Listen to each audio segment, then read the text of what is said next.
kenapa sama-sama Windows 10 ya 10.8 itu tidak bisa? Harusnya bisa. Kalau ini masih Windows 10 harusnya bisa. Kemungkinan karena ininya barangkali tidak ada ya. Nanti dicek di sini ya. Atau bisa di setup dari sini. Setup ini sini apa ya? Ini yang buat installnya setup. Setup. Ini ada unscramble X-nya. Nggak usah dikasih aja. Nggak usah. Maksudnya kemungkinan begal itu kan salah satunya kalau dia di eksternal itu bisa. Kan di laptop itu minta install desain data ya. Kayaknya yang ini desain data. Saya lupa yang mana ya. Pokoknya salah satu dari itu. Apakah ketika di setup ini ini tidak terinstall sehingga dia tidak bisa menginikan gitu ya. Nanti dibaca di red ini kan ada panduannya juga gitu. Karena kalau sama-sama Windows 10 harusnya bisa ya. Kayaknya kemungkinan yang atas harus diinstal dulu, nanti baru ke sini gitu ya. Baru masuk ke masuk ke ini. Kalau mau nyoba di eksternal juga. Kemarin udah nyoba ngitung kayak gini Pak. Iya. Hitungan. Ada yang miss ya perhitungannya ya? Coba aja ditampilkan dari awal. Coba dari awal di slideshow kita. Oke.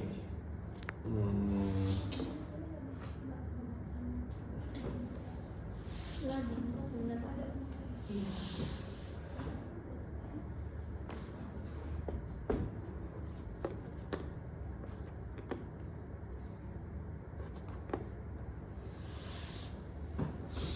Ini dipakai untuk apa? Ini untuk ini ya? Iya. Ini untuk ini, oke. Yang mau dipakai bilangan gelombang dari berapa sampai berapa? Yang dipakai itu dari 218 sampai 1100. Sampai 1100. Yang kedua, ini mau dipakai pada skala intensitas berapa? Misalkan gini, ini kan gini, cara orang menampilkan data itu kan begini. Punya kecil sekali nggak kelihatan seakan-akan tidak terjadi apapun di sini. Ini karena skalanya 3,5. Coba diambil skalanya ini 1, ini dia akan lebih tinggi. Artinya, maksudnya itu gini. Ini sebenarnya tanda kutip bisa jemaah ini agak kurang bermakna untuk secang. Karena di sini terjadi absorpsi yang intens terhadap sinar UV pada panjang gelombang yang lebih rendah, artinya energinya tinggi. Artinya di sini air pun itu berinteraksi dengan UV. Artinya sebenarnya nanti bisa dicari di sini literatur bahwa daerah ini dianggap kurang penting karena di situ ada interaksi yang kuat antara pelarut air misalkan atau senyawa yang dilakukan dengan sinar UV. Artinya dia di daerah ini tidak spesifik punya si secangkul. Buktinya apa? Ini, gitu maksudnya. Nah sehingga kemudian pikirannya Mbak, secangkul itu spektranya kayak apa sih? Garis datar Pak. Nah garis datar ketika Anda mengambil ini skalanya hanya di sampai 1 misalkan, maka ini akan kelihatan lebih menonjol ininya. Gitu. Kayak gini nih. Ini kenapa ini menonjol? Karena skalanya 0 sampai 1 dan ini hanya 0,35 gitu maksudnya. Gitu ya.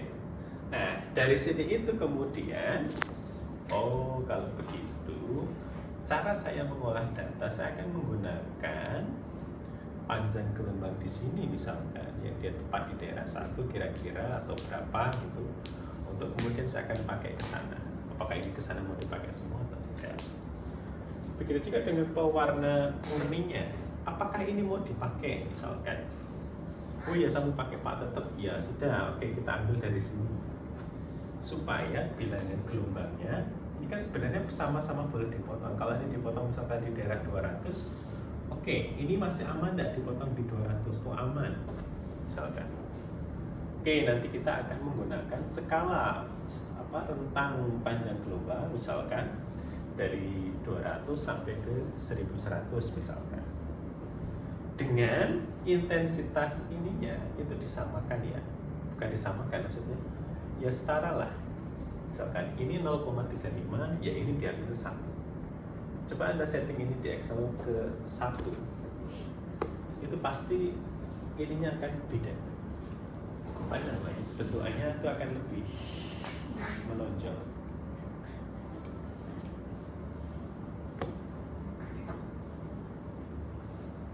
Itu cara menginikan apa ya? Menyajikan grafik di naskah publikasi itu. Jadi kalau yang sekiranya tidak terlihat, ya kita ubah skalanya supaya jadi lebih terlihat. Mana tadi? Data tadi udah dari mana? Dari sebentar Pak. Mana ya?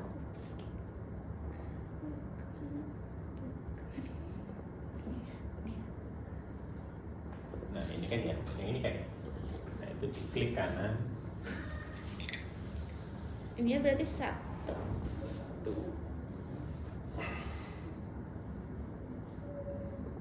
Kayak gini Pak, kalau saya.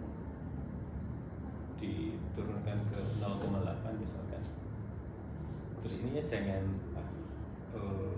maksimum 0,8. Maksimum ya? Ya. 0,8 terus mayornya jangan 0,2. Sama kayak yang bawah, berarti misalkan dia berapa ini? Ini letaknya berapa ini? 0,05 ke 1 berarti 0,05 ya. Unitnya. Yang bawah mungkin yang minor itu kayak ini ya, atau yang mayor. Coba dicek. Mayornya itu. Gitu enggak sih? Ya. Yes, kira-kira gitu lah. Nah, kan ada ini, maksudnya ada ini juga nanti dimulai dari berapa ya? Ini karena dipotong ya dari 1 ya? Iya. Oke. Oke, ini yang bawah ini, yang bawah ini diklik ini yang ini. Oh yang ini. Nah, itu dimulai dari berapa itu? 200-an lah kira-kira. Udah nempel belum? 218. Dan nggak apa-apa segitu lah ya. Asumsikan 218.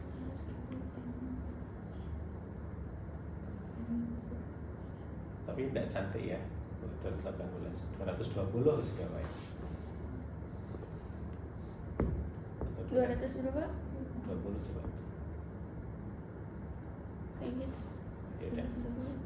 Nggak, 230 itu. 35 nih. Udah mepet ya? Udah. Ya udah.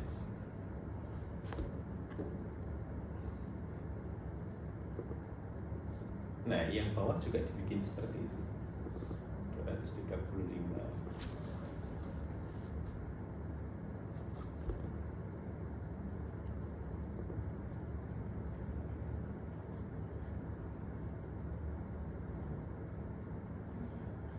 Tapi kepotong ya dia ya? Kepotong.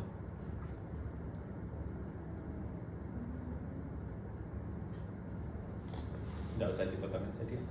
Yang bawah.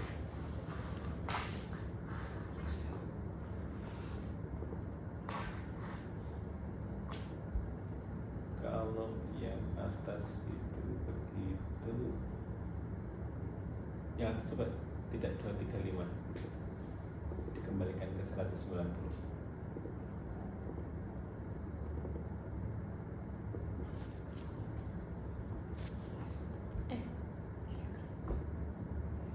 Oke, terus skalanya itu dibikin maksimum di 0,7 misalnya.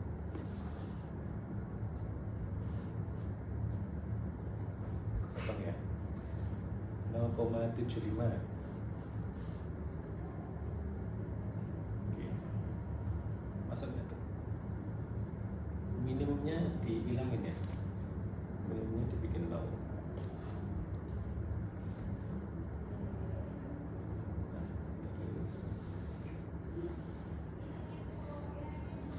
aja dulu ya. Minimal dia yang atas bawah itu bisa kebaca.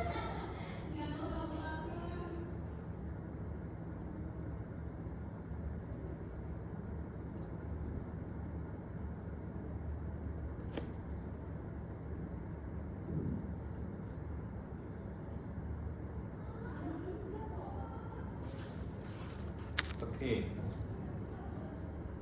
Sudah ya, coba lihat tadi kembali ke PPT-nya. Oke, ini untuk dapat itu, ini untuk dapat itu. Oke, yang kedua terus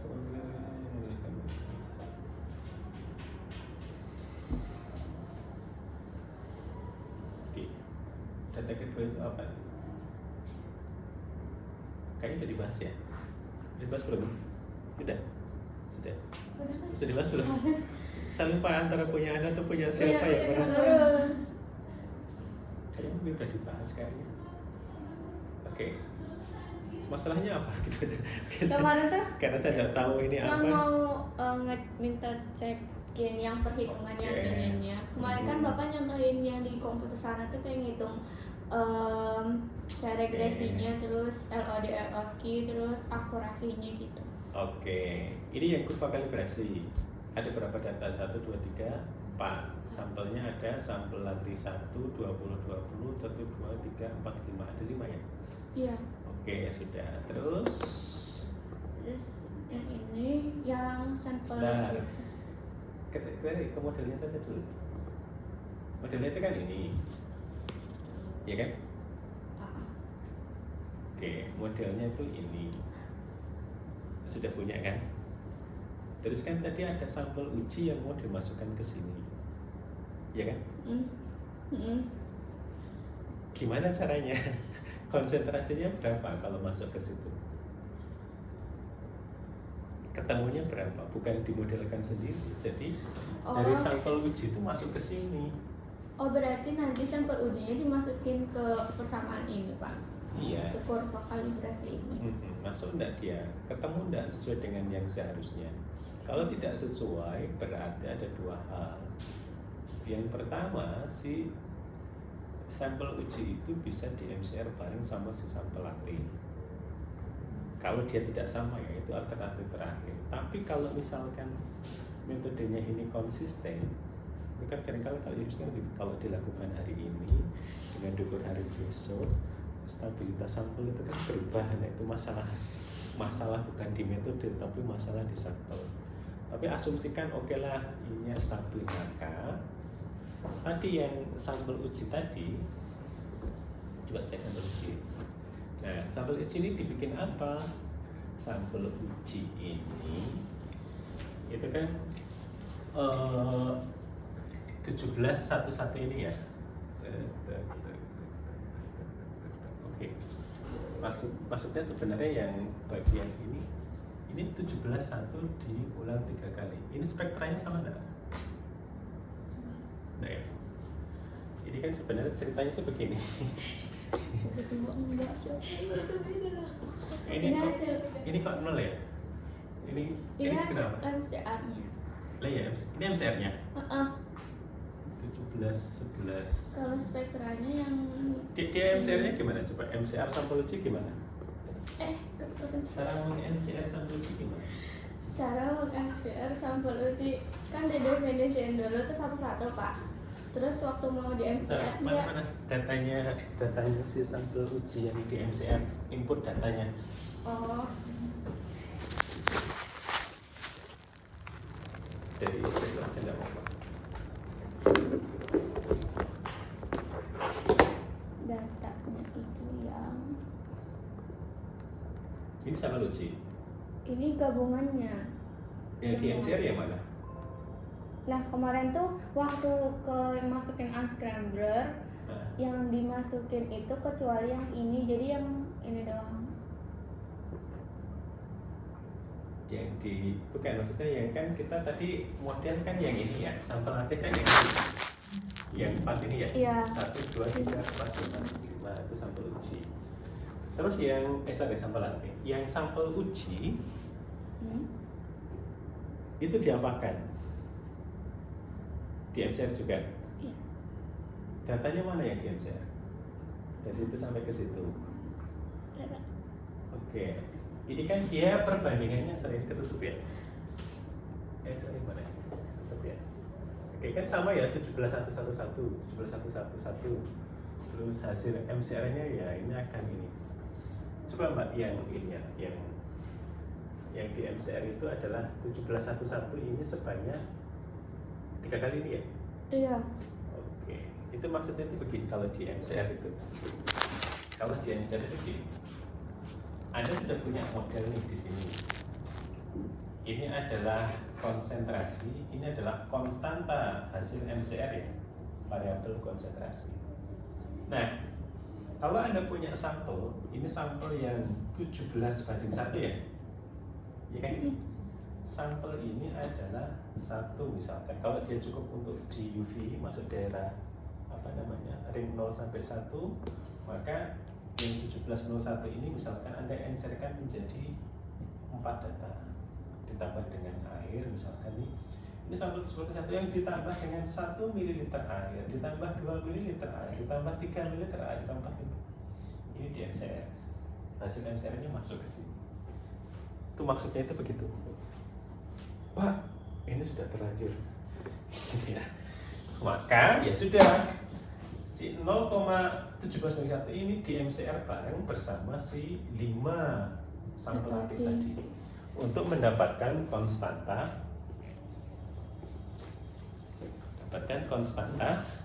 konsentrasinya. Paham maksudnya? Tapi dia masuk enggak di rentang sampel latih 17.1 itu? Masuk. Masuk ya, dicoba aja. Tapi kalau mau idealnya sih itu begini ya, kita punya sampel datang nanti pada prakteknya. Itu apa? Itu secang sama pewarnanya misalkan. Kan kita sudah punya ini. Nah, supaya di MCR-nya ini muncul sendiri gitu, maka kita encerkan dia sehingga nanti spektranya akan berbeda. Dan nanti konsentrasi mana yang misalkan yang dengan 1 mili ini berarti nanti konsentrasinya dibalik ke sini dengan cara pengecer. Tapi it's okay lah. Kita lihat dulu. Karena sudah terpaksa gitu ya. Gini ya. Tiap masing-masing sampel tadi itu dimasukkan ke sini. MCR-nya berapa? Masuk ke sini MCR-nya berapa? Jadi si sampel di MCR bareng si sampel latihnya. Gitu. Ya asumsinya kan sebenarnya sampel di sini pura-puranya kita tidak tahu konsentrasinya berapa. Tapi ini sudah dikoreksi ya konsentrasinya ya? Sudah. Nah, Anda coba nanti MCR dari masing-masing U17 pertama, U17 kedua, U17 ketiga bareng sampai nanti didapatkan variabel konsentrasi. Variabel konsentrasi itu yang masuk ke sana di MCR ya tadi. Berarti MCR-nya satu-satu, Pak? Iya terpaksa karena kita misalnya ini sama ini dulu. Iya. Latih sama SU2, latih sama S3 gitu. Iya.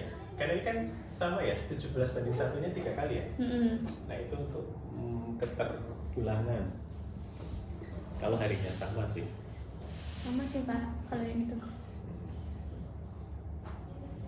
Gitu ya, tapi sebenarnya maunya ke arah sana. Tapi ya sudah, nggak apa-apa di apa namanya, dicoba aja dulu. Gitu ya. Nah nanti kalau dia, ini kan diulang 3 kali, hasilnya konsisten enggak? Dihitung dengan menggunakan persen RSD, standar deviasi dibagi dengan nilai rata-rata hasil pengukuran. Tahu ya ngitung persen RSD ya? Nah gitu. Karena itu RSD yang misalkan dia di apa, konsentrasi atas, konsentrasi tengah, sama konsentrasi bawah kan, sampel ujinya kan di situ ya. Nah itu kan. Jadi bukan dibikin ini sendiri, bukan. Oke. Nah, nanti hasil MCR-nya itu yang nanti dia masuk ke sini. Kan dia dapat ini konstanta ya. Ini konstanta kan? Konstanta siapa ini? Ini konstanta siapa tuh? Nah. Bukan. Ini kan konstanta MCR kan? Iya enggak? Iya. Artinya kalau saya memasukkan nilai X nanti sampelnya diketahui tek ke sini, maka akan ketahui Y adalah konsentrasi yang sebenarnya. Tapi dari pengenceran ininya ya. Maksudnya 17.1 ini kalau ada kasus pengenceran ya berarti nanti dia akan dikembalikan ke sebelum pengenceran. Yang masuk ke sini adalah sampel-sampel yang barangkali tadi ketika diukur dia sudah mengalami pengenceran. Tapi kalau dia belum ya berarti sampelnya kadarnya segitu. Kebetulan kan kita belum. Maksudnya sampel uji ini adalah untuk melatih dia nanti akurasinya tepat atau tidak. Jadi kita tidak mengembalikan ke indunya dulu. Kan misalkan sampel ujinya 17:1, 17 apa? 17-nya itu apa? 17 itu secang. Enggak, 17 itu mengindikasikan apa? Mili. Mili.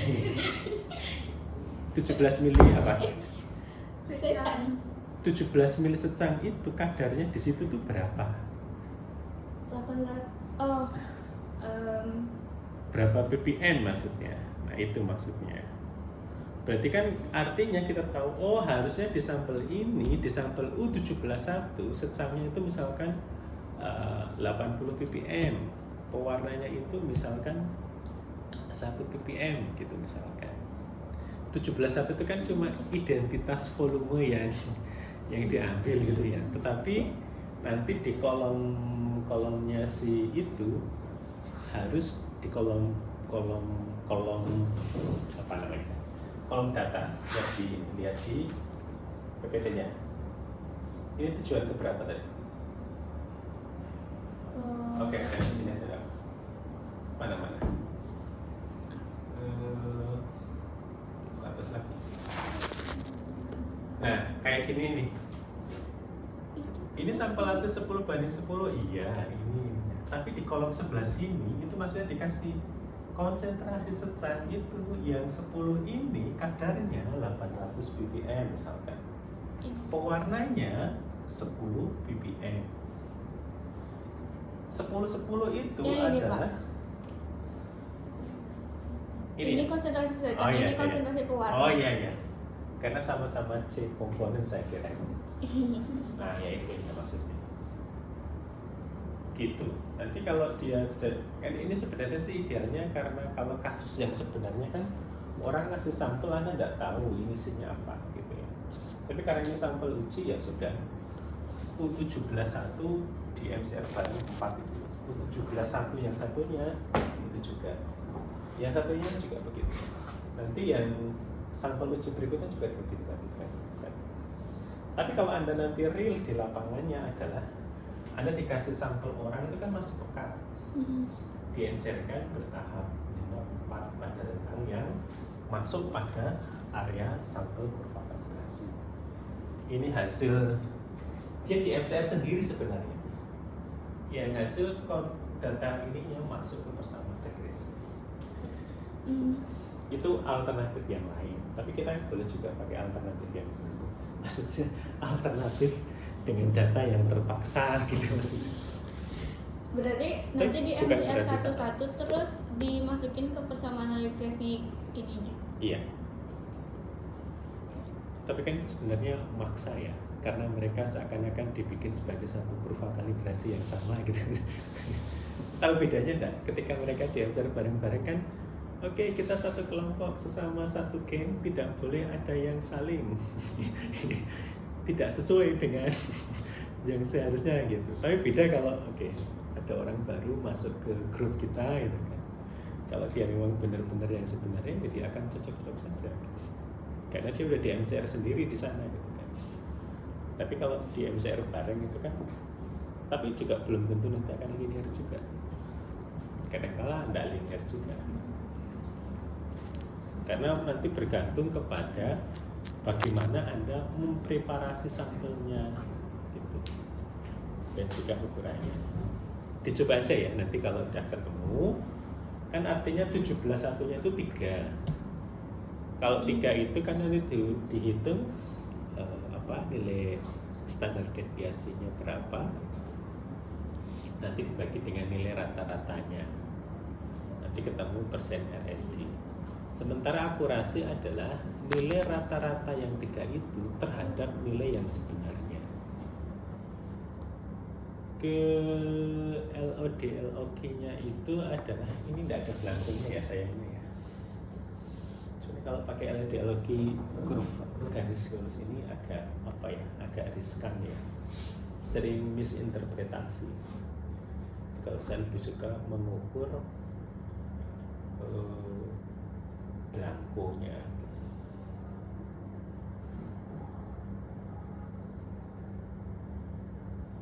Belangkonya tidak ada, belangkonya. Belangkonya ini tuh. Belangkonya apa des? Ya idealnya sih belangkonya diukur 3 kali juga, sehingga nanti bisa masuk ke situ gitu ya. Jadi karena nggak ada ya sudah, biarin aja. Jadi ini kemungkinan sih dia boleh jadi akan sulit untuk mengukur LOD-LOG karena kita bergantung ke belangko. Tapi bisa diukur LOD-LOG dari metode kurva kalibrasi. Cuma kadang-kala kalau pakai kurva kalibrasi konsistensinya agak kurang juga. Misalkan limit deteksinya kok besar sekali ya, misalnya ada kadang-kala begini, wah kok limit deteksinya ada di sini misalnya, padahal di sini sudah linear gitu kadang-kala. Itu bergantung datanya juga sih. Tapi nanti coba aja. Siapa yang sih ada bukunya Miller and Miller ya? Pernah ada? Di chemometrika itu. Di bukunya Miller and Miller ada metode untuk menghitung LOD-LOG untuk kasus penggunaan kurva kalibrasi. Pakai itu LOD-LOG-nya. Hitung dari gradien sama interceptnya. Tapi saya agak kurang sependapat sih dengan bukunya itu karena kayaknya tidak realistis dengan data lapangan gitu. Tapi paling tidak itu kan jadi pemahaman kita bahwa ada macam-macam gitu ya. Apalagi berarti ini tidak dibikin ini sendiri gitu. Iya. Apalagi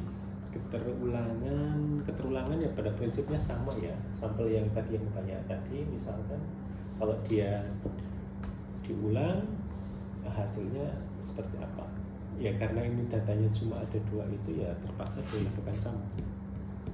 Cuma kan kita konsepnya bukan keterulangan tapi keterulangan ya. Kalau keterulangan berapa batas RSD-nya?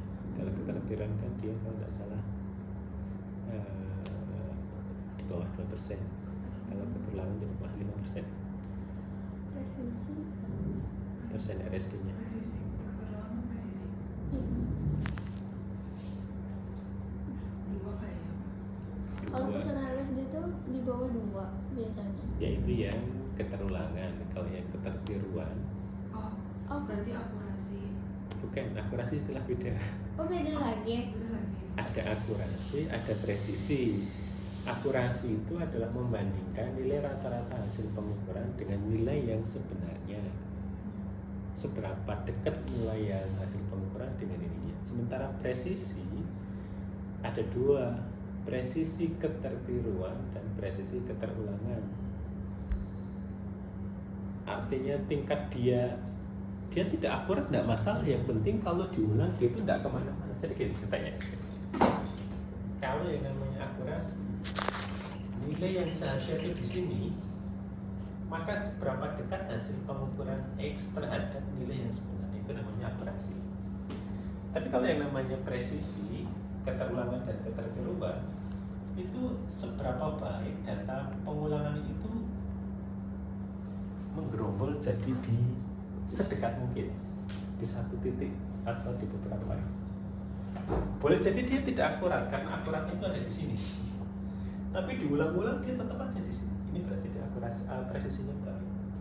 Boleh jadi dia ada di sini. Nah, yang tidak baik untuk kasus presisi adalah datanya terlalu menyebar. Diulang 5 kali itu tidak konsisten. Kadang di tengah, kadang di pinggir, kadang di bawah gitu. Jika tadi kenapa pakai 2% maksudnya adalah jaraknya itu dekat gitu. Ya minimal akurasi sama presisi itu yang diinginkan. Nah ini dapat 0,337 dari mana nih? Ini pakai Iya. rumus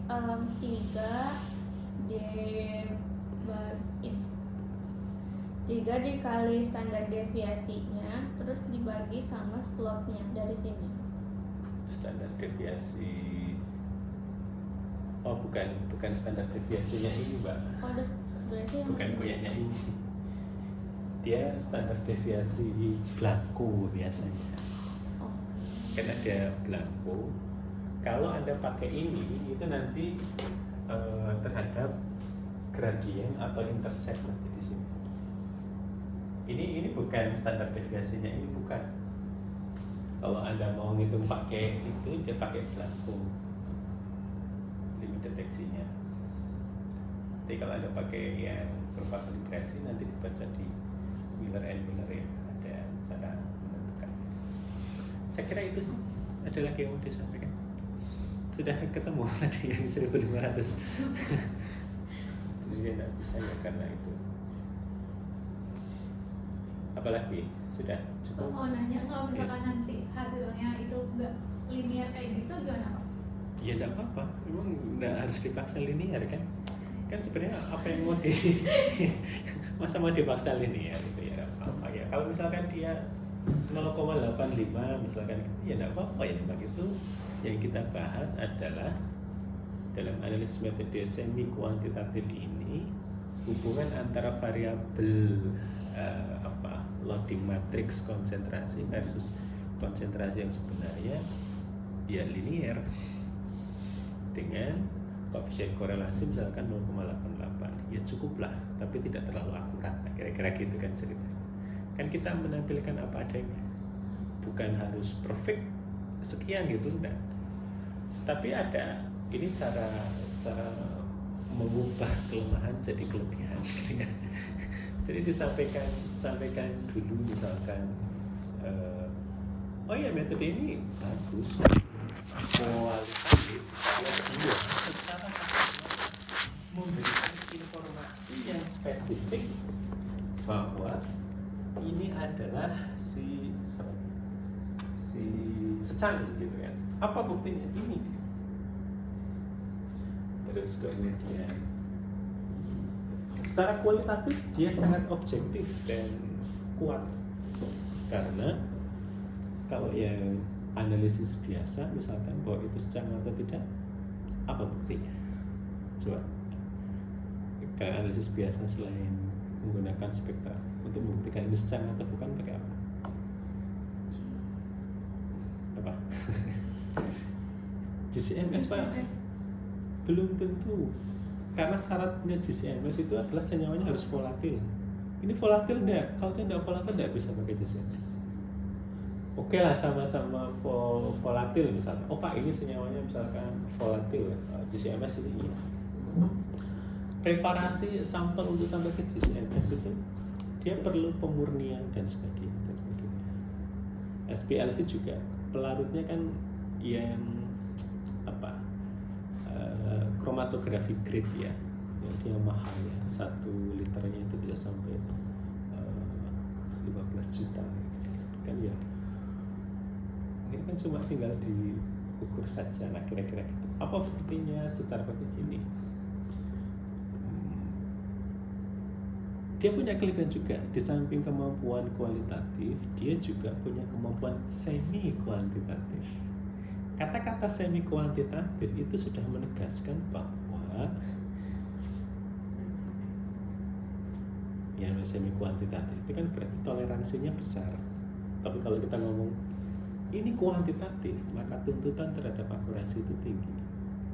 Jadi bisa dikatakan sebagai untuk pre-analisis atau praduga awal, perkiraan kasar. Oh, di sini ada secangnya.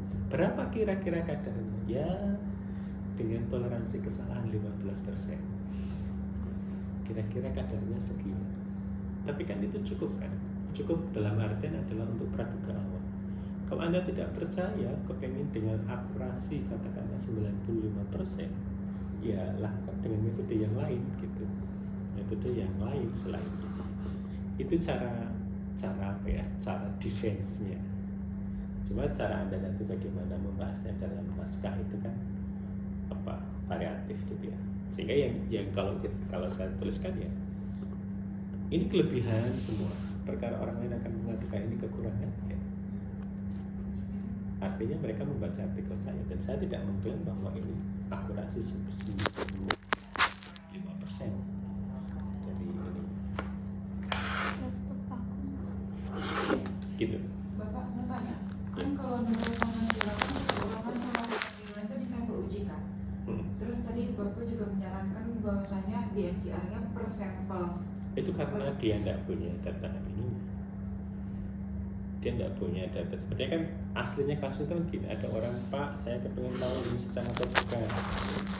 Menurut sama ini kan sudah punya database tentang secara. Maka oke, sampel Anda ini karena kalau saya ukur 4 kali itu hasilnya akan sama, sebenarnya akan sama. Metode MCR itu dia akan bisa mengenali itu kalau ya paling tidak ada beberapa yang berbeda. Maka saya ambil, saya buat 4 larutan yang berbeda.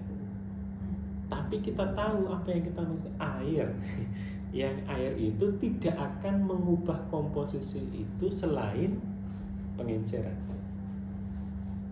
Artinya nanti akan ada rentang gradasi spektra, intensitas birunya itu berubah. Nanti bergantung Anda mau pakai yang mana. Oh, saya mau pakai data yang pengenceran dengan 1 mili. Oh, berarti hasil pengenceran ini kalau dikembalikan ke induknya kan pakai faktor pengenceran. Nah, itu konsentrasi itu akan segitu gitu. Aslinya kasusnya akan begitu. Tapi ini karena masih pada, tapi nanti kalau sudah ke sampel uji yang beneran yang sirupati itu gitu ya. Karena ini karena sifatnya masih membuat model, maka kita tidak begitu ya. Sudahlah ini diikutkan lah. Ya sebenarnya si alibi saja sih. Sudahlah diikutkan. Oke, ini untuk apa? Oke, saya punya data ini 4. Ada sampel data di IR sekali. Misalkan ya supaya menghemat gitu ya. Supaya hemat pekerjaan juga, efisiensi. Ya udah satu ini digabungkan ke sini. Jadi ketika digabungkan, karena variabel konsentrasinya itu kan jadi MCR itu bisa membedakan. Karena ini pasti beda dengan yang 4 ini, tapi masih di rentang ini. Maka tinggal nanti kita dapatkan data si variabel loading konstanta konsentrasi tinggal dimasukkan ke 4 yang diketahui ini. Karena kan yang sampel ini kan tidak diketahui konsentrasinya, pura-puranya. Ketika dimasukkan ke sini, nanti akan ketemu konsentrasi ini tidak yang sebenarnya gitu. Nah kan kalau PDL kebalik Pak. Kalau PDL kan database-nya lebih di keterulangan dan keterniruannya. Datanya Anda yang mana? Kalau data murninya yang dibikin keterulangan sama keterniruan. Kalau sila kan sila sama nerokan data ujinya kan. Yeah. Nah berarti nanti itu skema MCR-nya itu. Oh, kalau punya Anda itu kemarin itu beda ya? Iya. Yang pertama itu Anda bisa pakai MCR itu adalah campurannya dulu. Ya. Yang campuran dari diketahui sama kayak punya mereka. Ya. Dibikin yang murninya itu diulang untuk mengantisipasi misalkan kalau dia regresinya tidak begitu baik-baik amat. Oh. Kayak gini misalkan punya Anda cuma 0,5 misalkan karena spektra Anda lebih banyak, mereka hanya sedikit. Ya. Ininya kayak di ada apa? Kemungkinan untuk linear persis itu kan agak sulit. Ya. Itu diulang itu dalam rangka untuk mempersiapkan data partialis diskriminan analisis gitu. Nah, jadi dia diulang itu untuk kita tidak akan mengubah isi spektra begini, tapi yang mau kita ukur justru adalah intensitasnya. Karena kan kopi robusta sama si luwak itu kan bentuknya sama. Kalau di MCR kita tidak bisa bedakan ya, meskipun ya tahu sebenarnya kalau ini yang ini. Tapi ketika dia sudah naik turun, ini spektranya sama persis. Lalu bedanya apa? Alasannya kenapa? Karena sama-sama kopi. Tapi yang bisa membedakan dia luwak atau bukan adalah intensitas pada bilangan gelombang tertentu. Misalkan kayak begini ya. Yang hijau ini luwak, yang ini robusta. Bentuknya sama persis, iya, tetapi intensitasnya berbeda. Itu untuk antisipasi ketika MCR ini gagal dalam artian spektra robusta sama si luwak itu kok sama persis ya. Lalu gimana cara mengidentifikasi itu luwak atau bukan gitu maksudnya. Maka dia menggunakan partialis discriminant analysis. Terus sama ini Pak, yang buat cosin. Kan itu kan cuma bisa 2 komponen kan Pak? Ya. Nah, kan berarti kan pakai yang misalkan dalam uji yang robusta sama luwak doang nih, dibikin cosin kan nanti kuantitatifnya. Yeah. Nah itu berarti nanti misalkan kan MCR-nya kan berarti kan kelompok yang bagian uji itu kan di MCR, terus dibandingin spektra murni luwak. Nanti ketemu gak tentang itunya, tentang syarat-syarat itu kan Pak? Terus nanti kalau misalkan ternyata di luwak nggak bagus, itu berarti dibandingin sama yang murni robusta gitu Pak? Jadi ceritanya Cosin similarity itu adalah hanya melihat bentuknya saja. Kasus Anda ketika Anda kemudian, Pak ini robusta sama luwak, menurut Cosin similarity mereka itu sama karena sama-sama kopi. Gagal dong saya? Ya enggak, karena memang karakteristik kopi itu sama bentuknya gitu.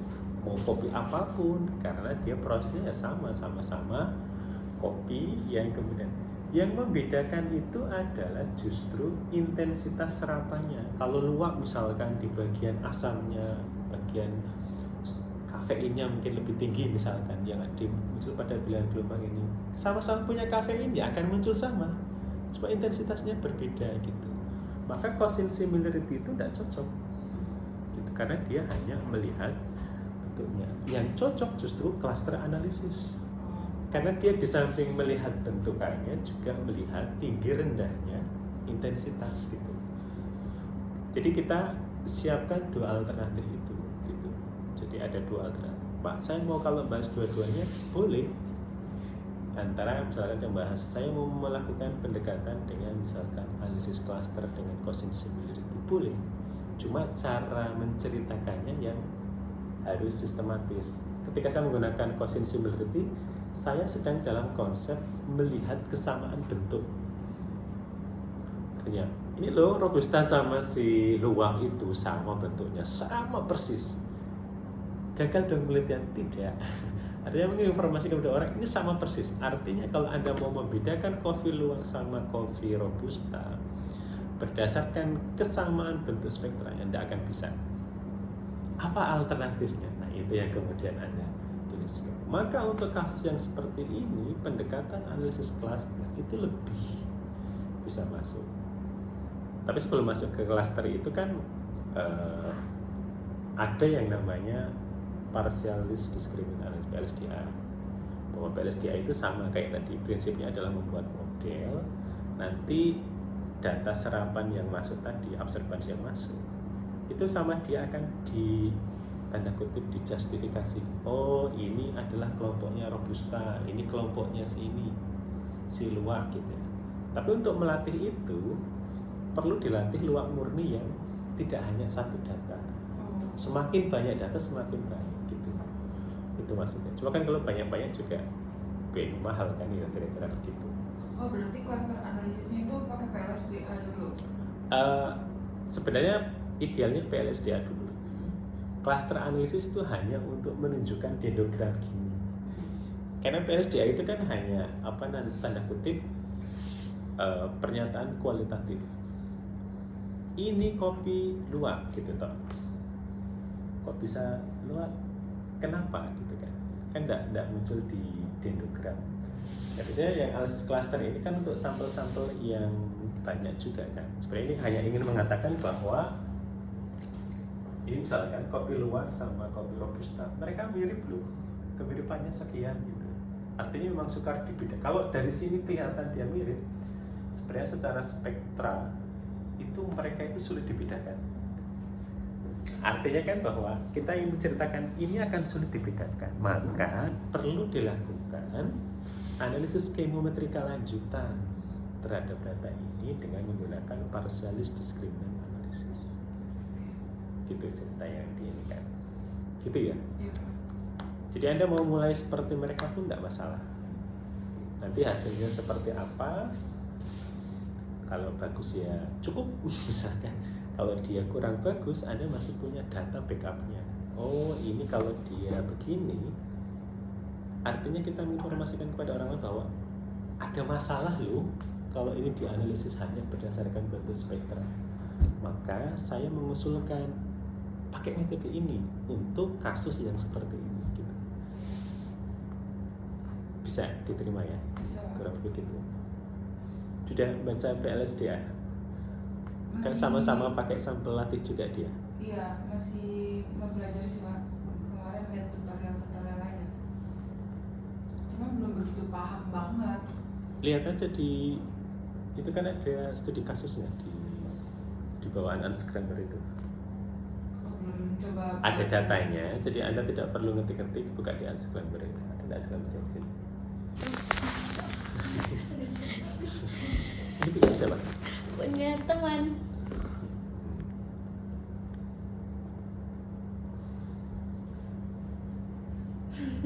Ada di Bentar Pak. mungkin DXN-nya tadi harus diinstal juga ya, saya tidak tahu ya, nanti coba. Di installnya di awal doang sih Pak. Jadi kalau misalnya mau buka tinggal buka aplikasi Unscramble. Iya, hanya sekali aja. Mm-mm. Saya tadi mau ngomong apa ya? Bukan Unscramble itu mau ngapain? LSD. Oh, LSD. Bukan, dia mau ngomong tentang tutorial pelatihan. Ini teman Anda satu lagi, ada berapa orang ya? Kan kita dua ya. Dua lagi ini kalau sudah sinkron seharusnya sih sekarang tanggal 14 ya, ke tanggal 20. Anda di tanggal berapa? 29. Oh, besoknya sempurna ya. Iya Pak. Wah, benar. Tapi saya di mana? Oh ini ya. Orang tua itu gitu ya, tidak jelas.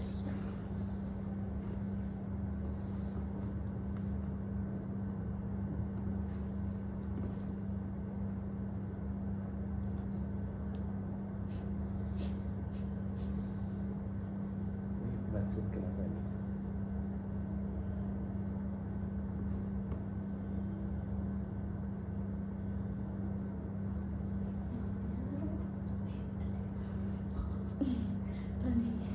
Jadi kalau Anda mau ikut workshop kemometrika, harganya 1 juta Wah, untuk dapatkan Unscramble itu.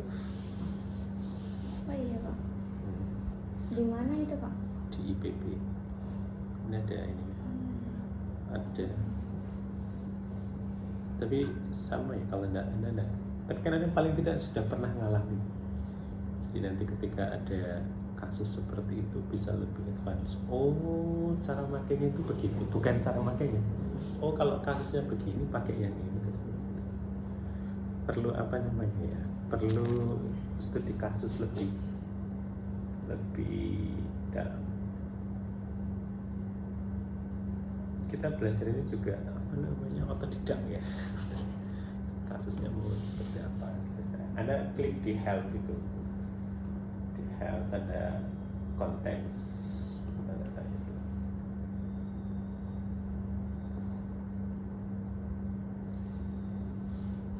Ya boleh ini makanya gimana dari mana? Ada contoh. Lihat di YouTube juga tidak jelas. Itu lagi Ya kan, apa sih? Tadi. Gitu. Tutup jangan berubah.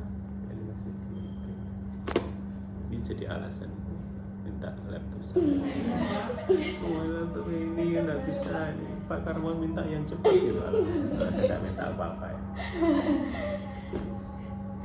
Nah, di sini nih. Bawa ke bawah. Ini kan Anda bisa baca ini. Nah, tutorial nih, di tutorial. Nah, ada yang complete case, ada yang quick starter. Klik di complete case tidak apa-apa. Nah, Anda mau pakai yang mana? MCR misalkan di sini. MCR itu ada dua, MCR of die dan MCR apa wahid. Constraint setting. Ini aja deh. Yang die ini MCR die apa lupa. Ya itu. Dan ini diperbesar aja biar kelihatan. Gitu. Nah deskripsi di bawah ada kan ada data yang dia bisa langsung dipakai, ada dari sini. Ini klik flowing to tutorial dataset. Artinya Anda tidak perlu bikin data, dummy. Karena ini ada contohnya. Anda klik ini nanti dia akan muncul datanya. Ini kasusnya ada. Ini dia. Ini apa tadi? Ini pakai pewarna kalau tidak salah dia. Kasusnya pakai pewarna, bla bla bla, warna ini mungkin panjang gelombang ya, asuransi. Artinya, settingan datanya begini. Ini yang tidak ada di mana-mana maksudnya. Saya nyari-nyari di tutorialnya YouTube juga tidak ngasih setting data karena ketika setting datanya tidak cocok ya tidak bisa diapa-apakan gitu. Setting datanya begini toh. Berarti saya harus membuat setting data yang kayak begini. Misalkan ini kan istilahnya konsentrasi warna biru, konsentrasi warna hijau, konsentrasi warna orange dibikin pada berbagai variasi konsentrasi. Absorbansi pada panjang gelombang 250 gitu lah, ini sampai kesana sama kayak seperti Anda. Artinya saya menyiapkan di sini ada konsentrasi. Cuma di sini mungkin dia tidak sampai ke bagaimana cara menentukan konsentrasi sampel ininya gitu kan. Nah, nanti sudah dapat ini kan. Nah, ini kan nanti bisa lagi kembali ke tutorialnya. Nah, ini cara merunningnya gitu kan. Nanti ada ikuti ininya. Masukkan ini original itu berarti ini sebagai initial guess. Artinya apa? Pigmen warna biru sendiri murni, yang lain konsentrasinya 00 gitu. Ya meraba-raba sih sebenarnya. Yang lain itu berarti yang dicampur-campur ya, kayak aksen itu gitu. Anda bisa belajar dari situ. Kita bikin ini untuk supaya mempermudah nanti kalau kita memanggil data, tinggal dipanggil gitu. Ke bawah Anda baca lagi. Nah, kan jadinya begini. Nah, nanti akan muncul ini kalau sudah dikelompokkan. Kolom set akan jadi begini. Kemudian data plotting, coba diplot gitu kan. Nah, kalau diplot mentahannya akan jadi begini. Bawah lagi. Ini dia. Will we not plot reference? Kita bisa mengeplot mana yang kita inginkan. Misalkan dari kolom 250 sampai 400 ini kan ya. Anda sudah tahu ini ya. Siapa yang mau diplot? Yang diplot tadi hanya initial guess gitu.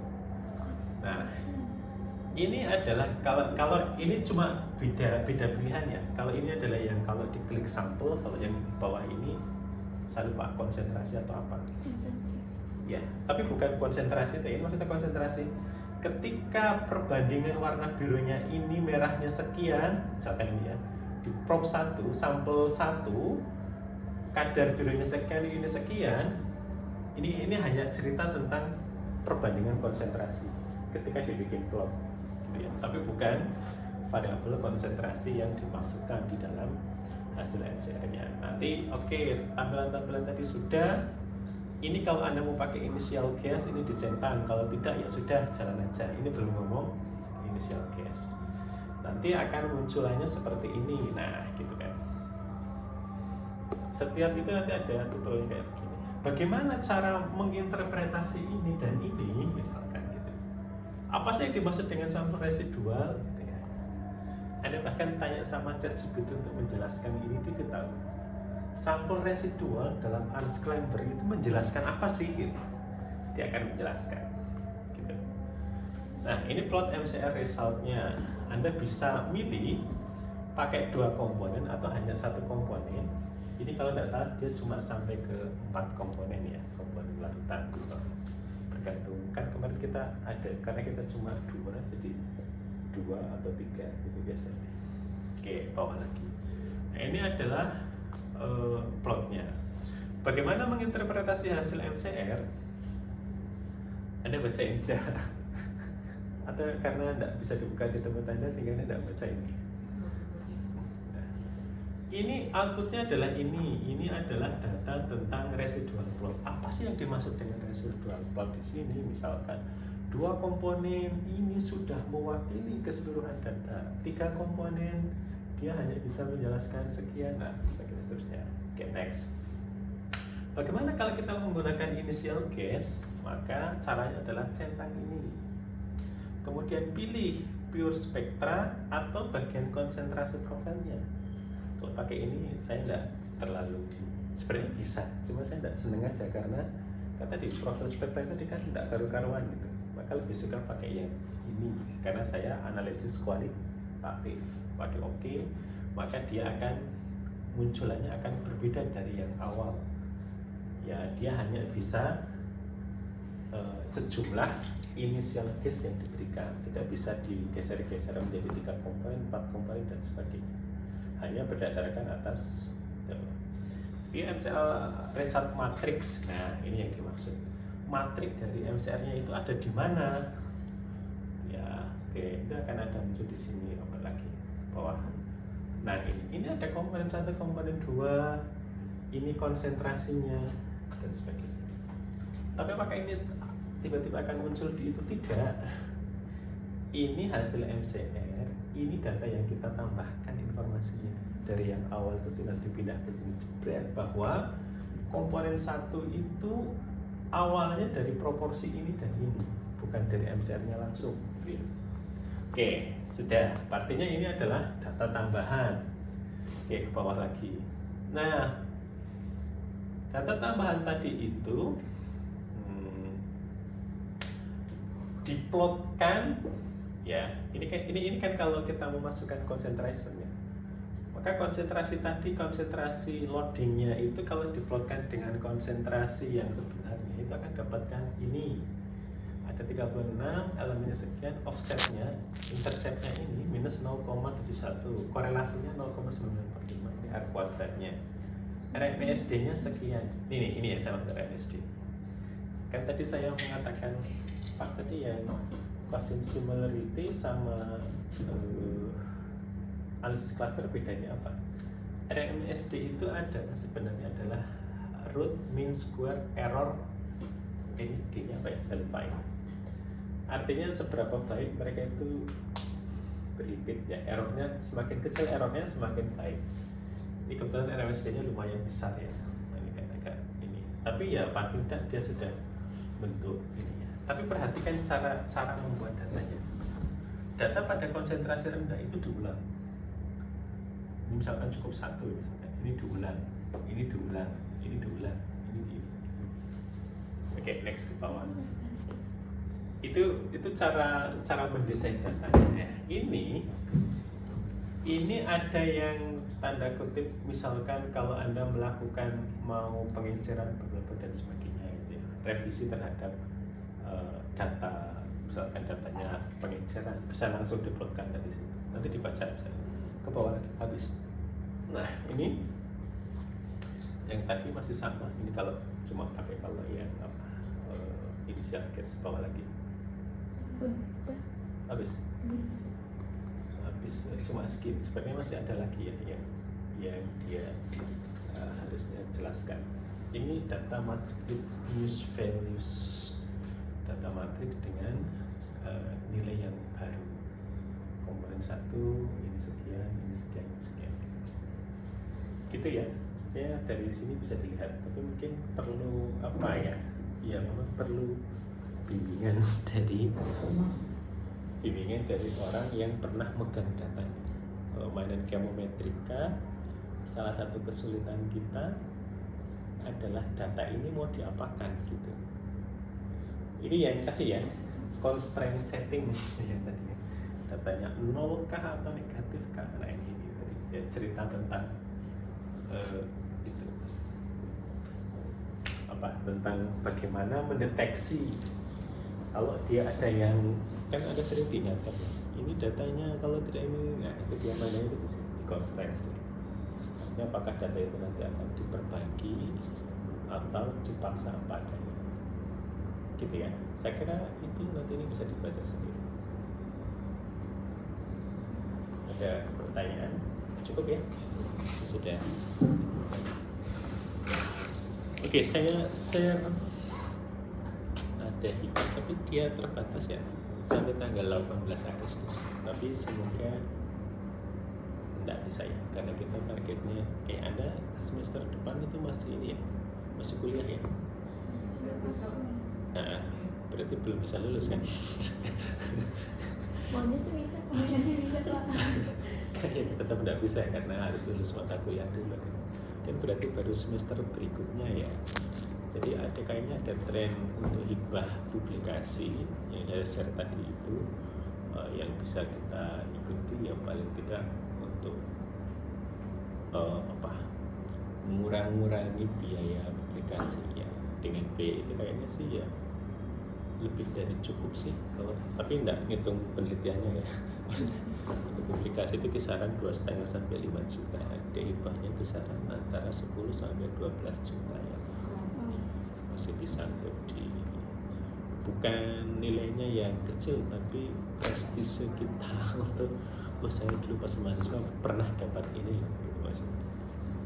Gitu ya, kita akhiri. Terima kasih. Mulai menulis begitu.